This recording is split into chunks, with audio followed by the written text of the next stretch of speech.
In this video, I'm going to attempt to convince you to read A Fate Inked in Blood by Danielle Jensen. This is book 1 in the Saga of the Unfated, and I gotta say, I love this book. I love this book so much. This 100% exceeded my expectations. I will admit, I went in with high expectations. I've heard wonderful things about this book, and I am thrilled to share that it is absolutely worth the hype. I don't think I need more than 10 minutes to convince you to read this book. I'm going to keep this spoiler free for you because if I am successful in my endeavors to get you to read this book, I don't want to spoil anything for you. I don't want to negatively impact your reading experience. I'm here to protect your reading experience. If for some reason I've generated enough interest for you to at least want to know more about this book, but you're not willing to read it and you're not willing to put in the time to listen to the audiobook, I do have a full summary of this book on my channel. I'll put a link down in the description below, but I think that this is worth the time. I think this is well worth the money that it would cost for you to get yourself a copy of either the paperback or the hardback or the ebook or the audio. It's worth the money.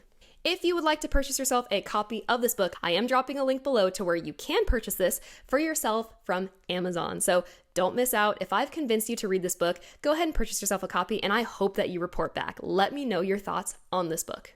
I'm going to start by giving you a short synopsis of what you can expect, followed by my overall review. I'm going to tell you exactly what I loved about it, what exceeded my expectations. But before we get going, if you enjoy book-related content, if you enjoy book summaries, if you enjoy book reviews, or just overall book discussion, book talk, don't forget to hit subscribe. I really appreciate your support. I love that you're here. I love this channel. I love talking books, and I could seriously talk on this channel for forever. So I'm glad that you're here. Leave me a comment. Also, let me know if you are interested in A Fate Inked in Blood. Let me know if you have read it. If you've read it, what was your overall rating? Did you enjoy it as much as I did? I really, really hope that the answer is yes. I really do.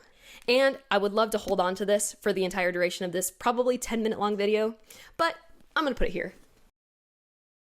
This book follows our wonderful main character. Her name is Freya. She is married to this awful man.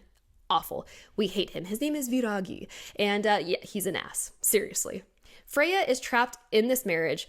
Neither party likes each other very much. And this Viragi guy, he actually possesses a dollop of God's blood in his body. It gives him a gift. He is a fishmonger, so he has the power to pretty much pull all the fish from the sea and make them land on land in his lap. He uses that fish to sell to the townspeople at outrageous prices, and yeah, he is a greedy bastard. So anyways, he treats Freya extremely poorly, and we just hate the dude, let's be honest. Freya is trapped in this marriage that she wants no part of. She wants nothing to do with Viragi. She wants to be a warrior. She wants to fight. She's got the fighter spirit, and we love that about her. And then one day, she has the opportunity to become a warrior because she is intercepted by a Jarl. His name is Jarl Snorri.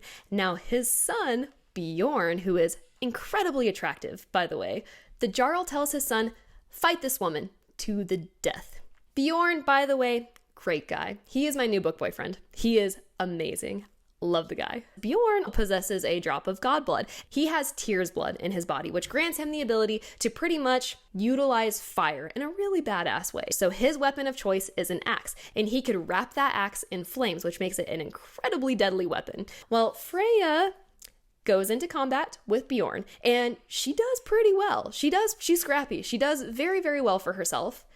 But she is losing and she is afraid that she is going to die. So out of desperation, she activates her own gift, which has been held a secret for a very, very, very, very long time. She also possesses a drop of goddess blood. She actually has the powers granted to her by the goddess Lene. Now, as a shield maiden, she can pretty much ask the goddess to protect her. She can envelop her shield in this magic that anyone brave enough to strike this shield is going to be repelled back many, many, many, many feet. And it very well may kill them. Bjorn ends up striking her shield and he gets tossed back into a tree.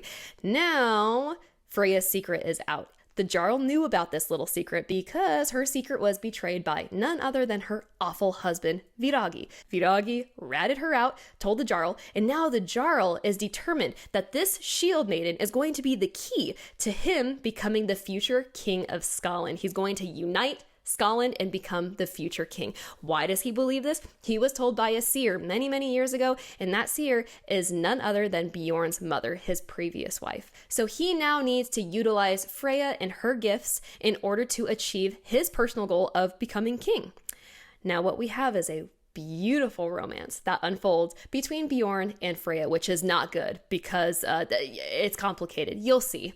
So that's the short of it. I hope that's enough to get you interested in the story because, guys, it's wonderful. It is so wonderful. Let me just tell you quickly what I love about this book. Okay, first of all, this has a lot of Norse mythology-based concepts in it, which was really, really fun for me to read about. I know very little about Norse mythology, but this was very, very fun. I highly enjoyed it, and it taught me a lot about Norse mythology. I love the dynamic between Freya and Bjorn. You know why? Because I did not realize I desperately needed a break between the whole enemies to lovers type trope, because I've just been reading so much of that recently that this was just so refreshing. I love the banter that these two have together. And don't get me wrong, it's not an easy love. It is in a way, forbidden love. So we do have that trope, but it's not the type of romance to where they start off as enemies who absolutely hate each other, which I get it. There's a market for that. There are readers who really enjoy that. No judgment. I, on occasion, enjoy that too, but I just feel like it's so overused sometimes, and I'm just tired of it. So when I started reading this book, I go, yes, finally, a nice guy who wants to be with a nice yet scrappy girl. So that was such a breath of fresh air, and it was something I desperately needed without knowing that I needed it. Also, Bjorn is not an asshole. There are so many main male characters in today's literature where it's like, oh my gosh, seriously? What is the draw? Okay, not to knock on Quicksilver because I love this book, but Kingfisher, when you first meet him, he is an ass, and I was not rooting for him until much later on in the story.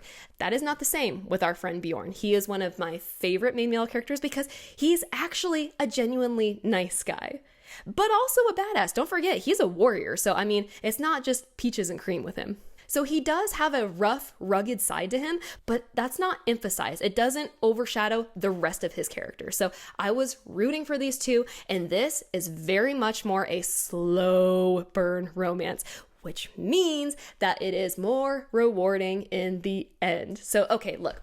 Again, comparing to Quicksilver, I did not mean to compare it to this book, but this is very much a more fast-paced style book when it comes to the romance. Like, you don't have to wait very long before stuff is happening in here, and that's fine. It just depends on what kind of mood you're in, but with this one, I just felt so satisfied with the romance that unfolded because it was very well done, and the anticipation was just phenomenal. I can't say it any other way.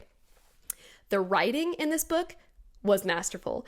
I love the writing. I was able to follow along easily, but there's also some complexity to the plot to where you do have to pay attention, but it doesn't require every ounce of brain power to understand what the heck is going on. I felt like it was a very nice blend of, okay, thought-provoking enough to be really mentally engaging, but not so much so that I'm lost or confused or frustrated that I have to dump too much emotional energy into understanding what the hell's going on.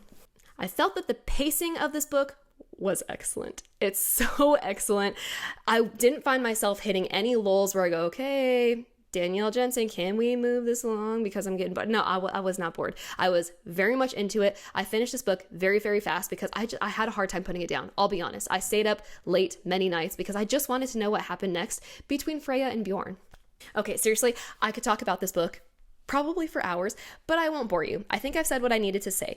If I've gotten you interested in learning more about this book, but you're not willing to read the book still, and you're not willing to put in the amount of hours that it would require for you to listen to the audio version of this book, I do have a full summary about this book. I will drop the link to that below so you can go check it out if you want a summary of this book, but I encourage that you take the time and you read this book because I don't think you're going to be disappointed. And the best news of all is that the sequel comes out in May. So we are very, very close. May 2025, by the way. I don't know when you're watching this video, but the sequel is coming out very, very soon. I am so excited. May 18th, if I'm not mistaken. Either way, I will confirm that, and I'll be at the Books A Million on May 18th because, yeah, I can't wait. I cannot wait to see what happens between Freya and Bjorn next. And let's just be honest, I'm so excited.